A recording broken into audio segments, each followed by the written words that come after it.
सफरोज बेदर्दी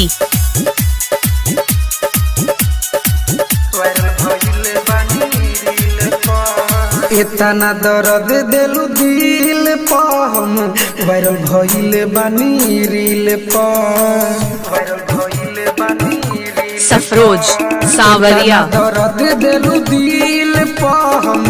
वायरल भइल बानी रील पा करत रहल घमंड काहे करत रहल घमंड काहे चेहरा अपना हसीन पा इतना दर्द दिलु दिल पा हम वायरल भइल बानी रील पा इतना दर्द दिलु दिल पा हम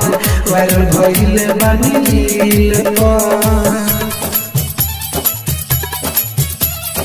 इतना दर्द दिलु दिल पा वायरल भइल बानी रील पा mix by AG recording studio.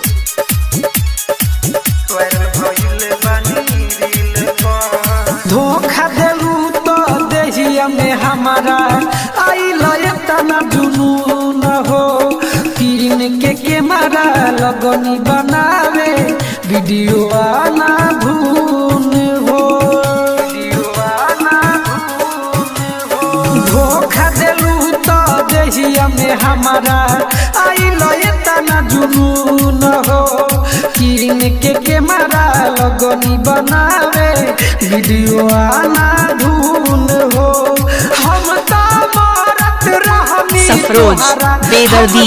मरत रहनी तोहरा उठवा के रे तिल पर इतना दर्द दिलु दिल पा हम वायरल भइल बानी रील पा इतना दर्द दिलु दिल पा हम वायरल भइल बानी रील पा इतना दर्द दिलु दिल पा वायरल भइल बानी रील पा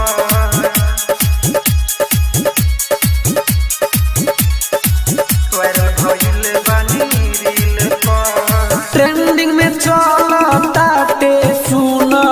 हमारे नाम हो नइखे यकीन तो खोल के देखला तू हो इंस्टाग्राम हो ट्रेंडिंग में चलता टे सुन हमारे नाम हो नइखे यकीन तो खोल के देखला तू हो इंस्टाग्राम हो सनो जपरे डीजे सफरोज सावरिया के बिहारी सफरोज बेदर्दी इतना दर्द दिलु दिल पा हम वायरल भइल बानी रील पा इतना दर्द दिलु दिल पा हम वायरल भइल बानी रील पा एजी रिकॉर्डिंग स्टूडियो रोशनपुर सपहा।